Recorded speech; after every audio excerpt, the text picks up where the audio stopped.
Welcome all of you again, and extremely sorry about that technical problem we faced right now. And I hope everyone who joined the previous meeting would be joining soon.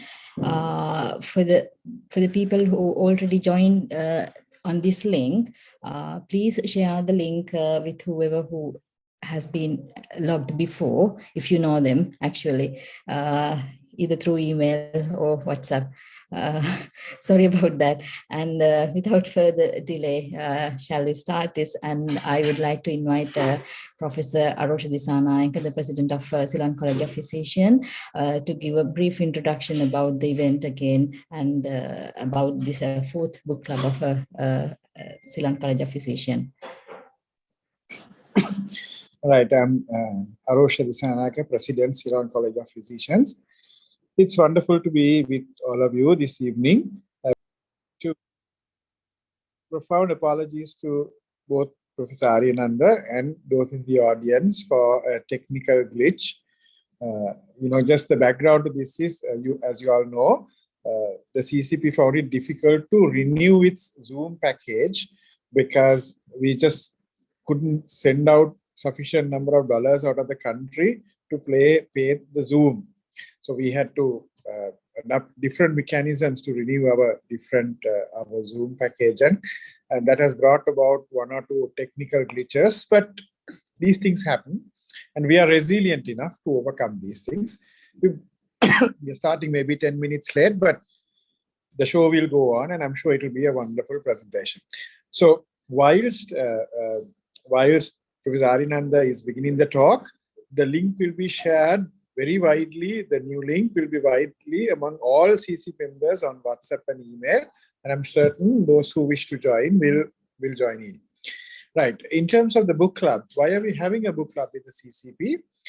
We are paying a particular emphasis on humanities in medicine during this year. We've had a Beyond Medicine program for doctors. We feel that those who are engaging in humanities and those who can incorporate humanities into their everyday practice could make that much of a difference in patient care.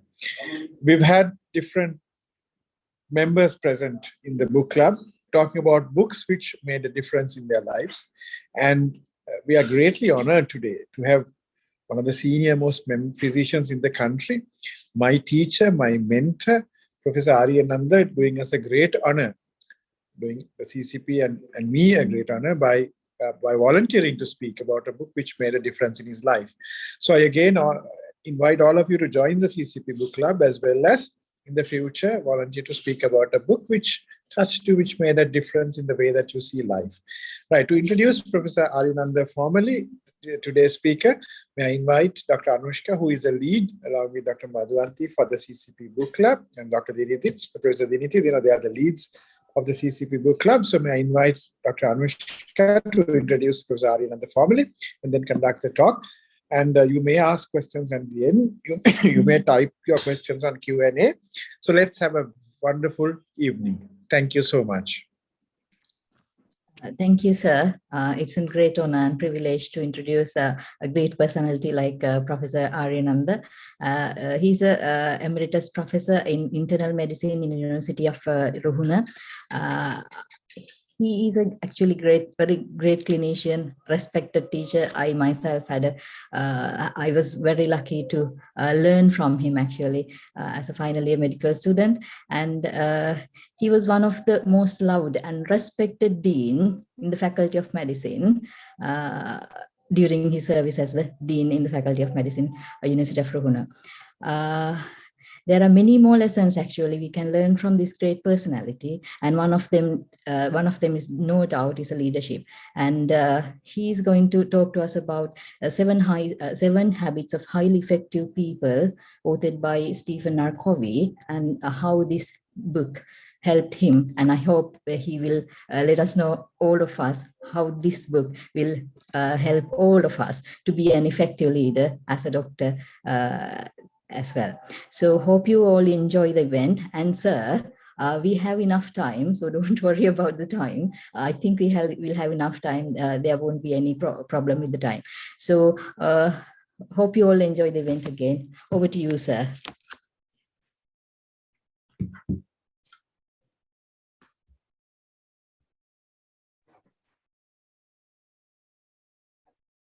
Thank you, Anushka.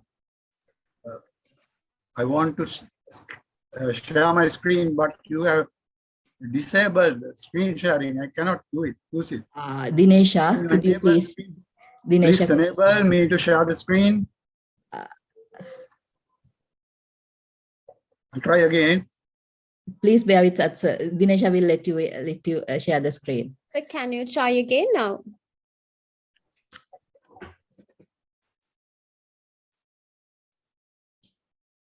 Can you see my screen? Yes, sir, we can. Yes, we can.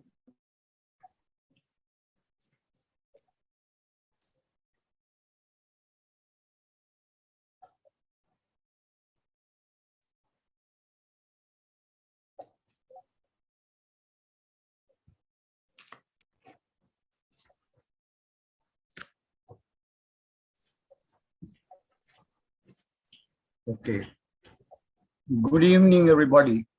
Professor Arosha Disanayaka, President of CCP, and the council members, I thank you very much for asking me to lead this club session. It's an honor to be invited. Arosha, Anushka, thanks for those kind words. What you see on the background here is the Faculty of Medicine, University of Rumuna, which is located at Karapati. This is the administration block. The leadership role I'm referring to is the 3-year period during which I was the dean there. The book that I'll be discussing today is titled 7 Habits of Highly Effective People, written by Dr. Stephen R. Covey. I expect many of you to have read this. What is so special about this book to me is that it had a profound influence in my life, making me a better person in many ways. Today, I hope to share knowledge, skills, and wisdom I acquired from the book with the book club members. This book should help you to develop courage, commitment, and motivation in whatever you do, be at home or at work. It is actually the need of the hour for Sri Lankans going through the worst economic crisis in our country and a lot of suffering. This book can help to develop positive attitudes and build up and sustain your resilience.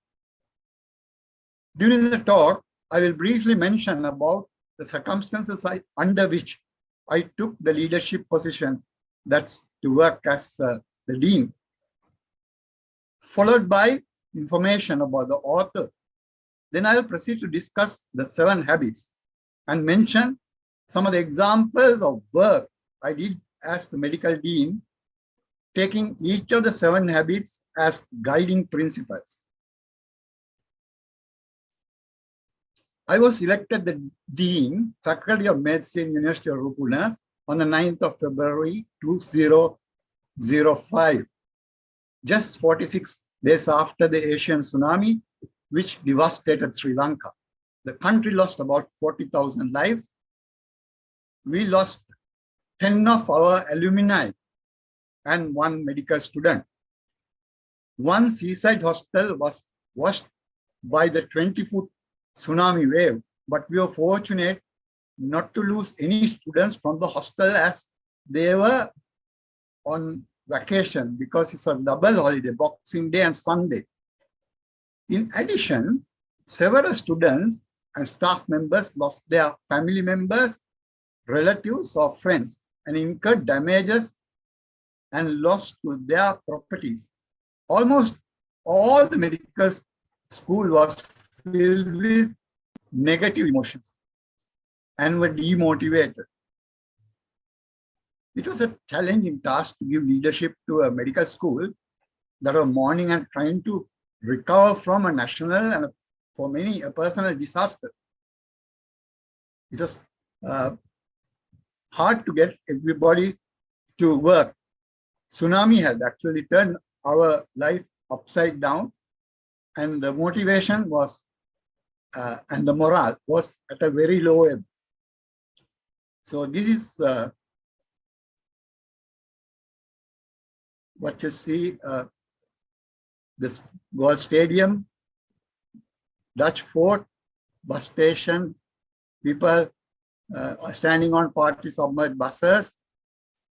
And this is the worst railway disaster in the world. About 5,000 people died. 1,500 people died in this disaster.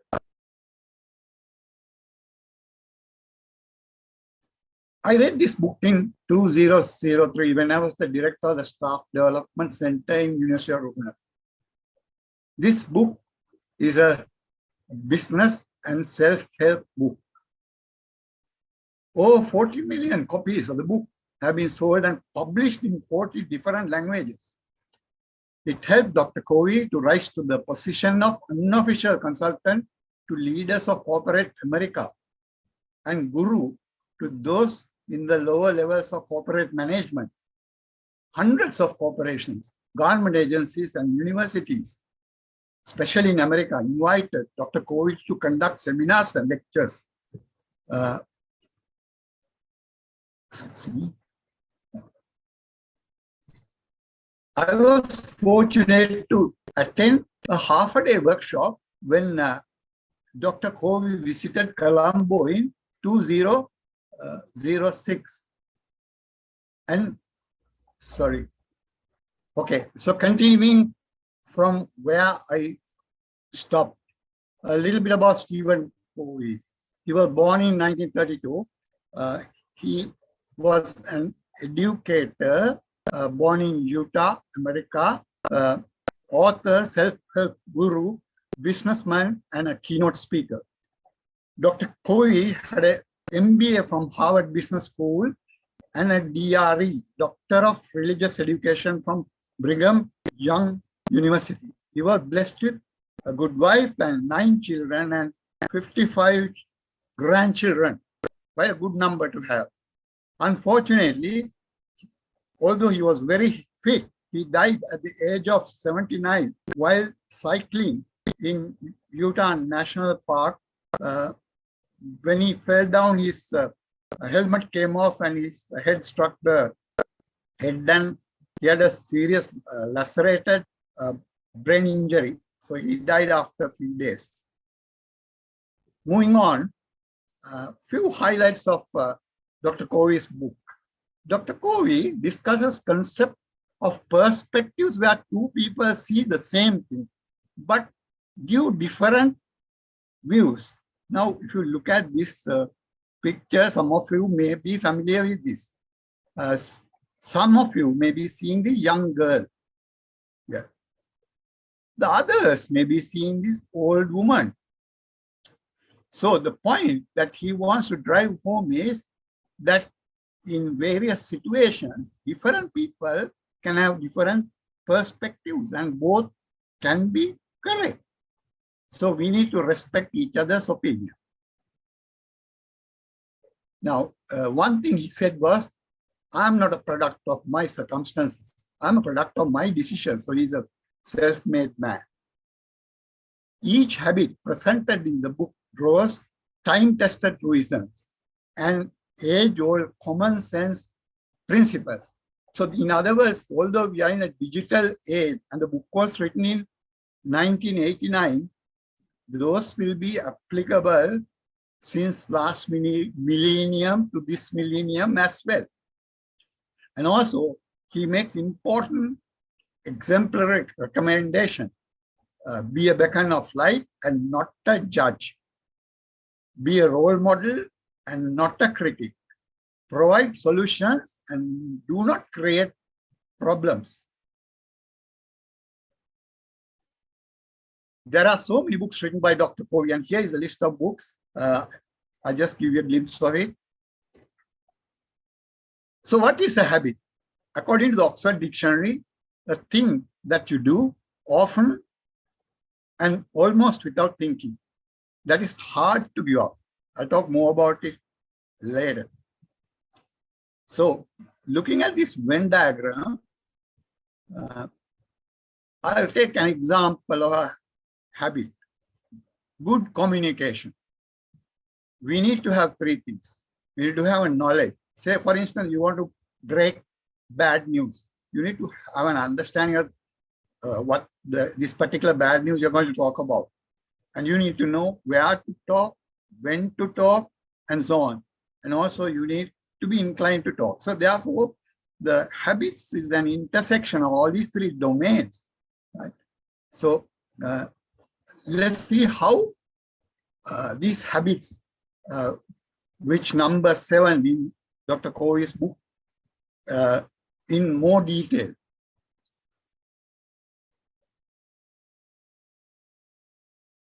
The first habit, habit number 1, be proactive.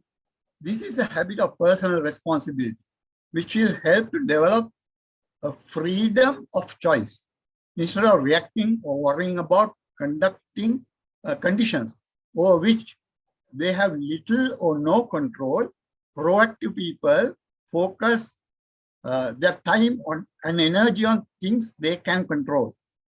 On the other hand, reactive people worry about things they have no control, like weather, political instability, and so on. So I said there's a freedom of choice. We need to use this freedom of choice. So when we get a stimulus, we need to respond. Often we do respond. But in between the stimulus and the response, there is this gap. Reactive people have a very little gap. They don't have much leverage to give their own choice of what should be done as the response. But those who are proactive, who have self-awareness, imagination, conscience, and also independence, will tailor a best response. So Dr. Covey says that we need to develop that. That's habit number 1. I'm going into a little more detail. So freedom of choice depends on the balance of problems, challenges, strengths, and opportunities. And those fall into 2 areas. The first area is the circle of influence, here in green. For a dean of a medical school or a university don, who is sort of trying to do something like, say, a medical exhibition that I'm going to move into next, which was one of our big tasks we did during my period as a dean. So you have influence over teamwork, creativity, leadership skills, communication skills, networking skills. But then, of course, there's this outer circle, which is in red, which is the circle of concern: budget, overtime payments, time available, rescheduling lectures, rescheduling exams, and so on, right? So we need to reduce the circle of concern and enlarge the circle of influence. So let's go into it in a little more detail. So here is the circle of influence. Proactive people try to enlarge, and positive energy enlarges the circle of influence.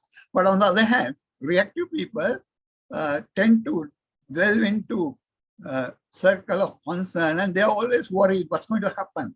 So negative energy reduces the circle of influence, right? Our language is a good indicator of how we see ourselves.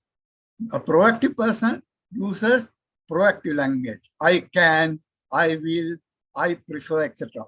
A reactive person uses reactive language. I can't, I have to, if only, and so on. Reactive people believe they are not responsible for what they say and what they do, and they have no choice. I like this person. He is a very proactive person.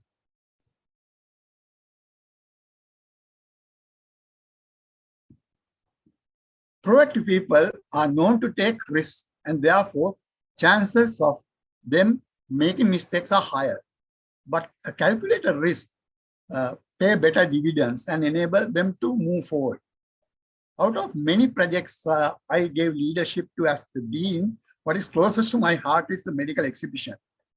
Although medical exhibition although the school was in existence for 25 years, medical exhibition was not displayed, although we had a lot of plans to do it and we were talking about it for many years. So then we reached the public and schools of all corners of southern province, which enabled us to do massive crowds during the exhibition. The exhibition enabled us to unleash hidden talents of students and staff members, such as creativity, teamwork, leadership skills, and so on. And what you see here is students from schools lining up to see the exhibition.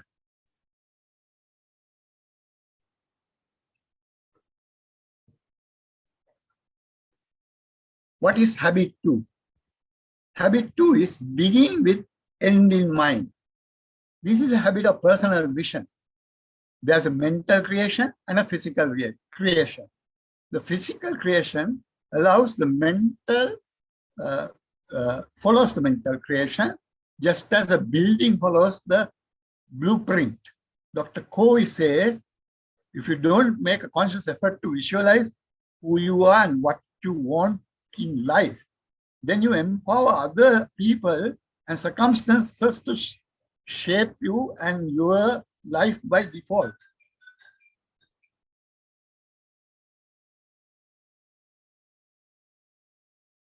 Dr. Covey says that the best way to incorporate habit 2 into your life is to develop a personal vision statement that would focus on what we want to be and what we want to do. It is our plan for success, and vision statement makes you the leader of your own life.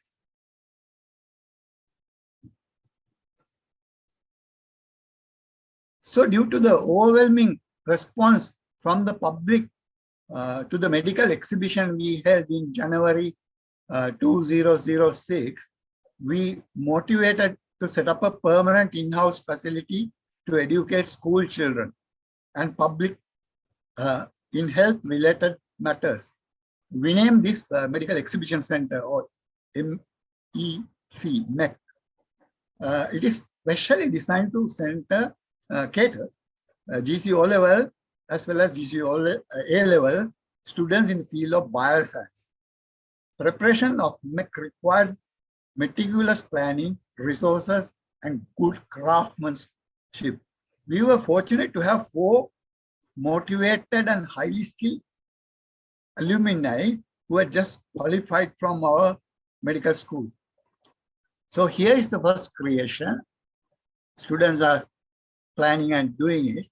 And then, so we had we began with the end in mind. And here we have got the end. Our vision was accomplished. And you can, this is the physical or second creation. You can see our medical exhibition center, school children visiting. Medical exhibition center was the first of its kind in the country, opened to the public in May 2009. As mentioned in Habit 2, we began with the end in mind, and it was based on our imagination, and we pursued to make it a reality. Habit 3, put first things first. This is the habit of personal management. We spend our time in one of 4 ways, depending on 2 factors that define the activity: urgent and important.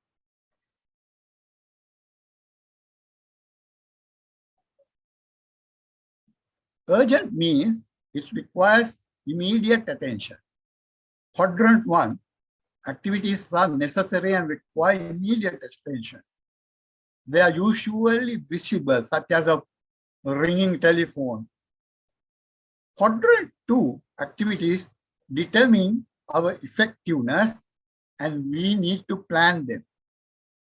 Those contribute to our mission, values, and our high priority goals. Those include important matters that are not urgent but require more initiative and more, and they are more productive and require more proactivity. Quadrant 3 activities are distractions and can often be delegated to colleagues. And quadrant 4 activities are a waste of time and therefore should be eliminated. So it's basically time management, and we need to manage our time very effectively to be successful.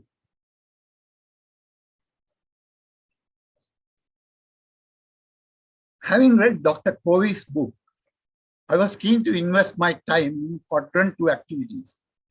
Inevitably, I had to make some trade-offs. This included stopping hospital ward rounds, clinics, and on-calls, thereby shedding time spent on most of quadrant 1 activities, and in turn making more time available for quadrant 2 activities. I could do this because I had a team of several qualified and competent colleagues to take over my clinical work. I cannot forget them. I cannot see how a clinician dean can invest much time on quadrant 2 activities without trading off clinical work. I'll take a few seconds. Of course, you can recognize this gentleman. Professor Lekam was also CCP president, and my long-standing colleague in the department who was with me for 30 years, another CCP past president, Professor Rifli Mohideen, was also in our team, but he's not here. So I thank all of them for doing good coverage. So as a result, I managed to get rid of quadrant 1 and spend more time in quadrant 2 work. Okay, a few cartoons to come, right? So this is me, right? It's worth mentioning how a small move could release a lot of time from quadrant 3 and make it available for quadrant 2 activities. Although the dean had a secretary from inception of the school, for 25 years, all the calls to the dean's office came to the dean's phone, and the secretary had to rush from the adjoining room, or the dean had to pick up the call and answer. So that was very disturbing. So I carried a simple move. As course interrupted my work so often, I took the simple step of installing a telephone extension to the secretary within a short time by assumption of office as the dean, thereby cutting down much time that was wasted on quadrant 3 activities. So I could relax, or I could do more work actually.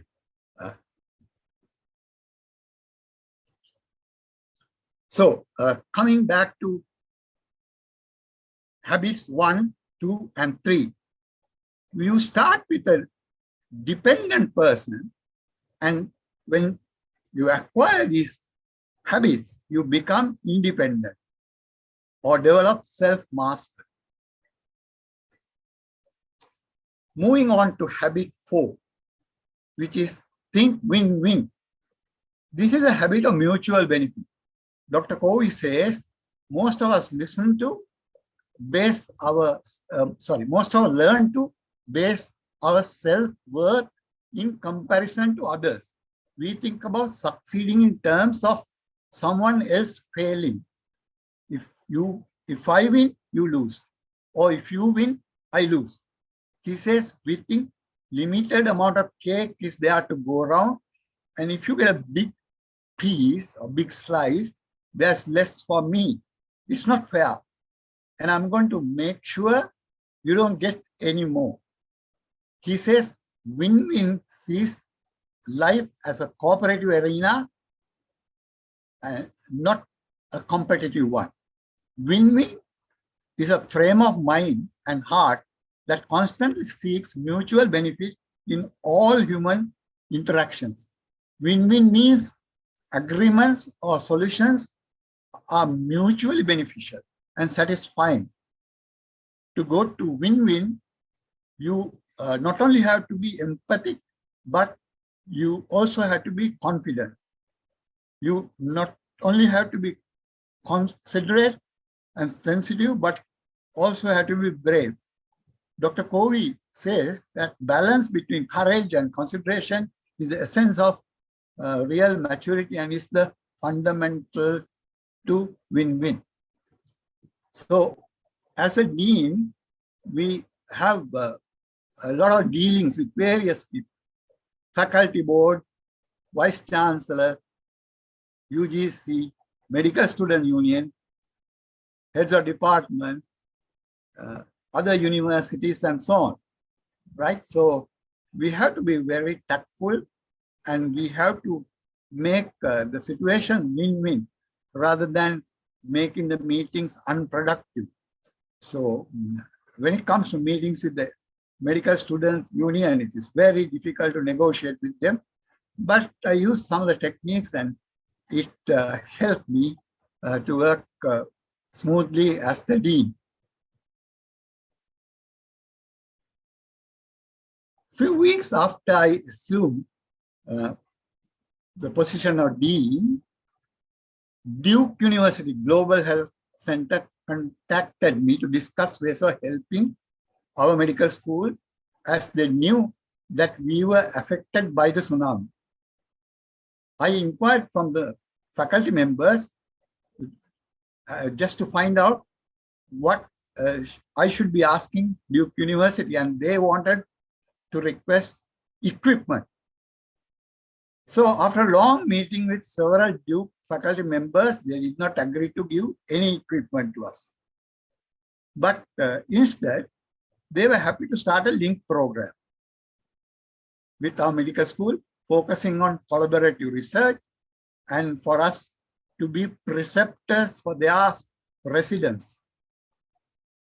When I carried this information to our faculty, the response was initially lukewarm, but I managed to convince them, indicating long-term benefits like capacity building in research and publications. We established the link program, and I'm happy to say that it is functioning even now, and it has functioned well for the last 15 years. So here are some of the colleagues that I met from Duke University. This is the director of the Duke Global Health Institute. This one is professor in microbiology. He regularly visits our medical school, even now. This is a professor in medicine. So initially, what were our commitments? We had to obtain permission from the university, faculty, then get faculty staff and faculty academic time. We had to get faculty space. So in return, what did we get? Well, capacity building in research. We got infrastructure development in research. We got research projects and publications, many publications, interfaculty visits and fellowships. And some of us were preceptors to US residents who came over to Karapitiya to do their clinicals. You can see some of them in this picture when I visited Duke University somewhere around 2008.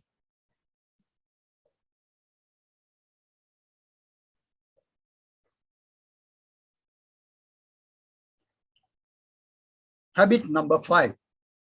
This is a habit of empathic communication. Dr. Covey says that communication is the most important skill in life. We spend years learning how to read, write, and speak. But what about listening? what training have we had which enables us to listen and deeply understand another human being? Little, if at all, okay? He says, if you are like most people, you probably seek first to be understood. You want to get your point across. In doing so, you may ignore the other person completely, pretend that you are listening, selectively hear only certain parts of conversation, or attentively look at only the words being said, but not the meaning. How does this happen? Dr. Covey goes on to say, because most people listen with the intent to reply, not to understand. You listen to yourself as you prepare in your mind what you are going to say, the questions you are going to ask, etc. You filter everything you hear through your life experiences, your frame of reference. You check what you hear against your own autobiography and see how it measures up. Consequently, you decide prematurely what the other person means before they finish communicating.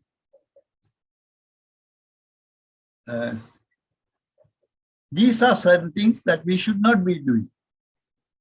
Evaluating, probing, advising, interpreting. Of course, premature advice.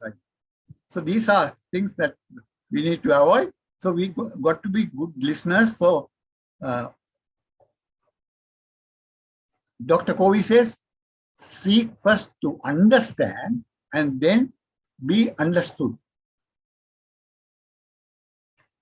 So I will share some experiences.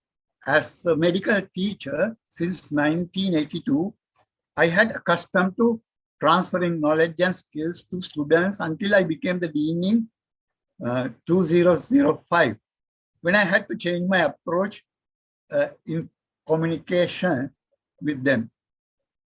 It was a habit of medical students union to visit the dean's office at all odd times to get their grievances addressed. I had to change my style of communication and be a better listener. I saw them on appointment so that I can give them more time to get to the root of their problems. I felt if I had allowed them to walk into my office just for them to complain, I may have not given sufficient time or handed over the matter to someone else like the faculty proctor or the student counselor.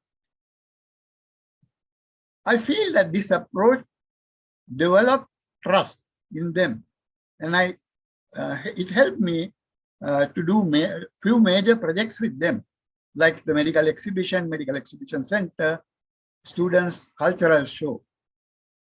So we listen to students and work with them. I felt that students and student leaders, MSU leaders, perceived that I was a trustworthy, friendly dean, and I was a good leader. I will show an interesting picture. So this was Situm Siavel 2006. Here you see all the students who participated, and there is one staff member, right? So Arosha, can you recognize the staff member? Arosha? Yes, sir, I can. Just give me a second, sir. I'm just trying to get my microphone on. Yes. Who is it? Okay, I will tell. It's Visharada, Dr. Harashini Rajapaksa. She trained all these people. Of course, the other staff members also help. I hope she is listening. Is she there? Never mind. I will move on. So, therefore, we could win the hearts of our.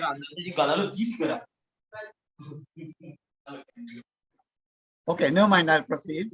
You can mute your mic. Thank you. Can you please mute your mic? Okay. Okay. So this is another interesting picture. This is celebrating Sinhala and Tamil New Year. Bakmaha Ulala. You can see me there. This is the MSU president. This is the MSU secretary. Rest are committee members. So I had very good liaison with them. So I think that helped me. And I followed Dr. Covey's habit 5. You understand them and then make them understand you. Habit 6, synergize. This is the habit of creative cooperation. To put it simply, synergy means 2 heads are better than 1. It is teamwork, open-mindedness, and adventure, finding new solutions to all problems. Dr. Covey says that it doesn't happen on its own. It's a process. And through that process, people bring all their personal experiences and expertise to the table. Together, they can produce far better results than they would individually. Synergy lets us discover jointly things that are much less likely to be discovered by ourselves alone. This is the idea that whole is greater than sum of the parts. 1 + 1 = 3 or 6 or 60, you name it. When people begin to interact together genuinely, they are open to each other's influence. They begin to gain new insight. The capability of inventing new approaches is increased exponentially because of differences. So when you synergize, you change your heart. You are full of energy and excitement.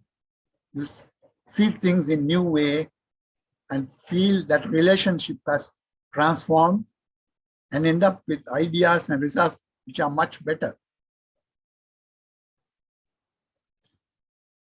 You have to value differences. Of course, each of us have our different opinions, different views.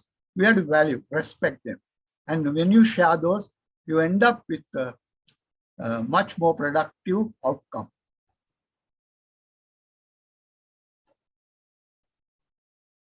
Few weeks after I assumed duties as the dean, I received a phone call from an official in the government of Victoria expressing willingness to fund an emergency trauma center for Teaching Hospital Karapitiya. During the conversation, the caller mentioned that there was a breakdown in communication when he called the hospital administration. So I had an amicable chat, and the following week they visited my office and we had our first meeting with them, which was attended by the hospital director and few specialists from the hospital. After that, Ministry of Health gave the nod and the project went on. So there are a few pictures here I just want to share with you. This is the this handsome guy is the Victorian Premier at that time, and this one is the Vice Premier. Victorian Premier is visiting the ward, and he's not teaching, he's having a chat when one of the cardiologists from Melbourne, Dr. Quintus Silva, is teaching our students. They're all in the capacity building team. And here is the Victorian Deputy Premier who is there on a site visit. You may know some of these people.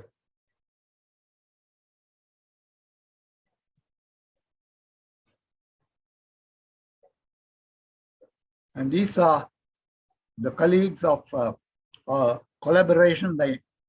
During my visit to Melbourne, I met them at Monash.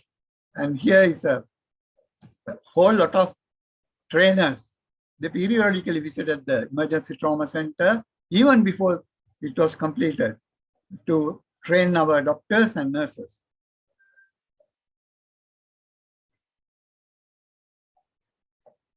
The Emergency Trauma Center was opened to the public in 2011, and it is now served by more than half a dozen specialists and over 30 doctors. It is the busiest part of Teaching Hospital Karapiti, and it serves as the training center for emergency physicians. I had the pleasant role of being the convener of the steering committee and the co-chairman of the capacity building committee. It was an exciting experience where all of us worked as an efficient and effective team in synergy. We learned from each other, shared our experience and expertise, which helped us to deliver a quality product. Here's the trauma center. This is not the best view. So now go back to habits 4, 5, and 6. Now, the person who acquired habits 1, 2, and 3 got a conversion from dependence to independence. Now, after acquiring habits 4, 5, and 6, that person becomes interdependent. He's a good team worker. The last habit that I'm going to talk today is habit 7, sharpen the saw. This is the habit of daily renewal. Sharpen the saw means preserving and enhancing the greatest assets you have. What is that? That is you. It means having a balanced program for self-renewal in 4 areas in your life: physical, social or emotional, mental, and spiritual. You can pamper yourself mentally and spiritually, or you can go through life oblivious to your well-being. You can experience vibrant energy, or you can procrastinate and miss out on benefits of good health and exercise. You can revitalize and face a new day in peace and harmony, or you can wake up in the morning full of apathy. Dr. Covey says, every day provides a new opportunity for renewal. A renewal opportunity is there to recharge yourself instead of hitting the wall and getting burnout. All it takes is the desire, knowledge, and skill.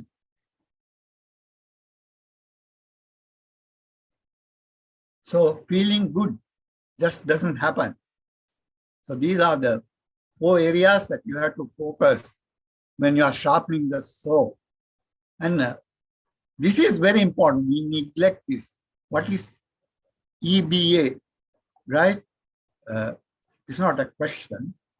It is emotional bank account.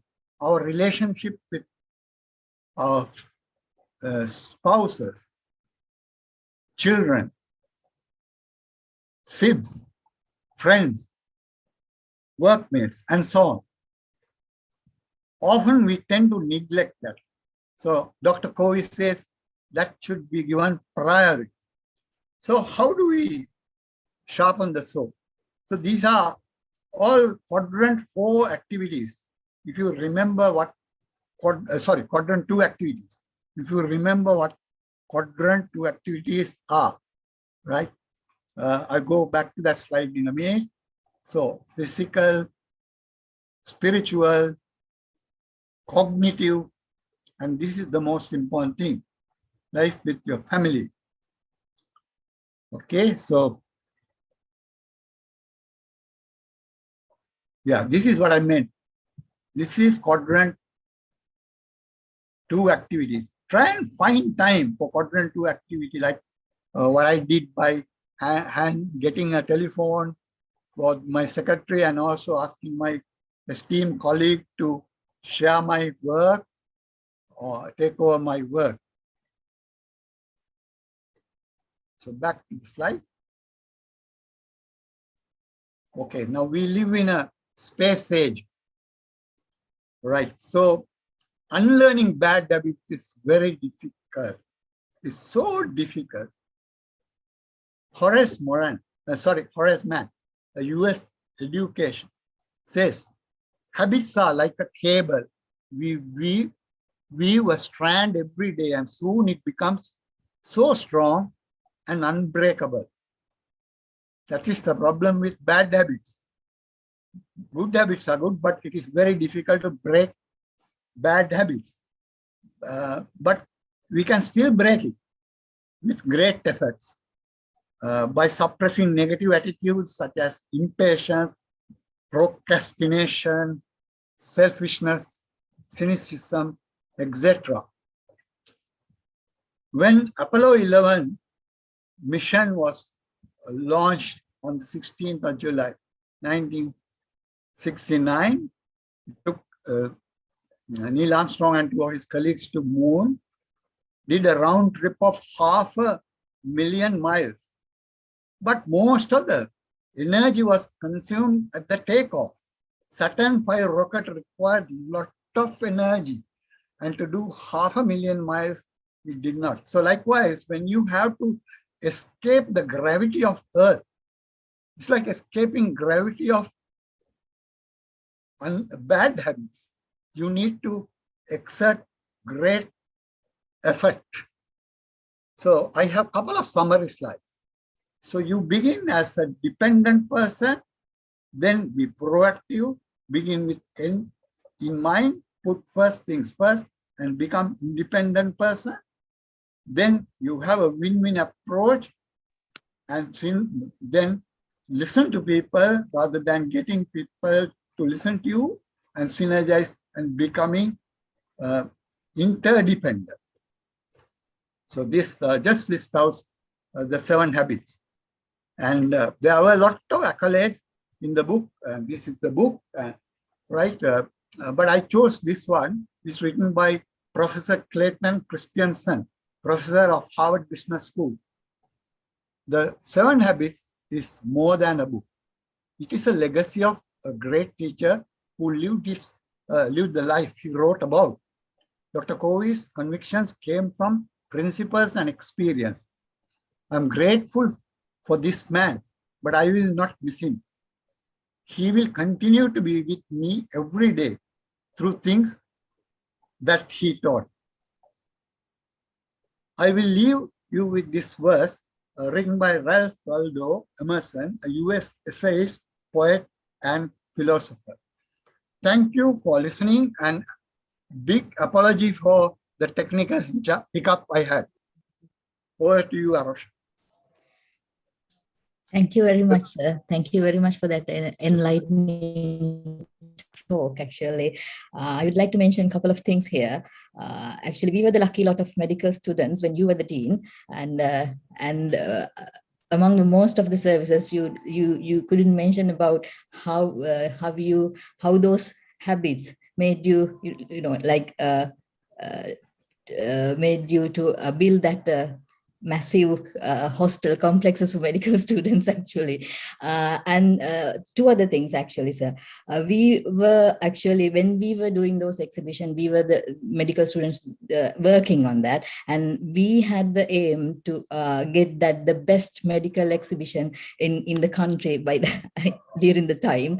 And now we know what hard work you did during that period. And we were actually talking how you were doing these massive things somebody else could never had been doing so far. So now we know how. And one other thing, actually, when those white dukes hanging around the medical professorial units, we were a bit of jealous of them because you were more fond of them. But now we know why, actually. Thank you very much, sir. That was very enlightening talk. Thank you very much. And if there anyone else wants to make any comments, and the stage is now on you. Thank you.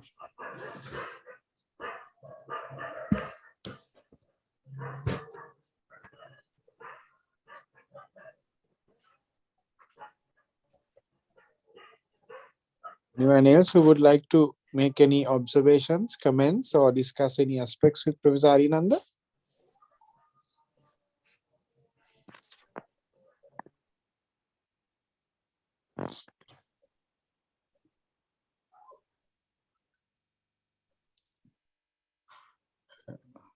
Sir, I'm Ramya here, Amarasena. Hello, Can you Ramya. hear me, sir? Good to hear you. Hello. Yeah, I was actually, I joined halfway through, not at the beginning. I accidentally saw this. I think I don't know. I feel that we were the luckiest because we are from the second batch. I still can recall how you come during, the nowadays you hardly see how you came at 10 o'clock in the night and took classes, during those days with all the, I know you all had a lot of difficulties. Later only we realized, you all were not having places to live, and those days the quarters were in a horrible condition and all. With all that, you all used to come. You all were very, you all were actual role models. And now only we realize how important it is. Time to time, my students, I always mention about you all, how committed you all were and how you behave. You all may have had conflicts with health department consultants, but it didn't, students, it didn't surface, students as students, both parties did a very good job for us. Especially I can recall, I don't know whether, I still can recall your hypertension class, you took it at 10 o'clock in the night. Still, I can recall some of those facts. You all were great teachers. You and Professor Tiarati and Dr. Mohidi. I was, that was in 1980, 81. Yes. Anyway, thank you, sir. Thank you, Ramya. So all that, the effort, you know about our batch, no? No point in talking, Of course. first batch and the second batch, and because of you all only we are in these positions. Yes, I'm very pleased to say that one of my students is the current Vice Chancellor, Ramya. Yes. He is doing a great job. Give my regards, Ramya. Okay, sir. Thank you, sir. I'm Kitsiri. Thanks. It was a very good lecture. Okay, KDP, yeah? Okay. Yeah. Good to hear your voice. Yeah, it was good. And I think you once went with us to Colombo to listen to Dr. Covey. Is that correct? Were you in the team? Your voice is breaking. We went to during IRQE project. Kitsiri, would you mind there's no power off your video and talking? Your I'm voice using is like that. Now can hear. Sorry. Please repeat. I think you joined us in going and listening to Dr. Covey also in Colombo. You are right. You're right. Yeah. Yes. And you're right. They will be presented.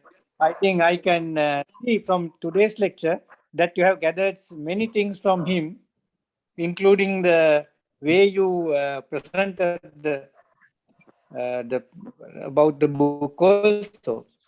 And of course, I think Arosha will be a witness to this. That's right. Yes, we bought those books on the day that I think he delivered the lecture. And Covey mentioned as the 8th habit, I think, that this should continue and you have to make leadership in the others. That's right. And you continue to inspire the others to continue the leadership work. And I think you have done it in the department.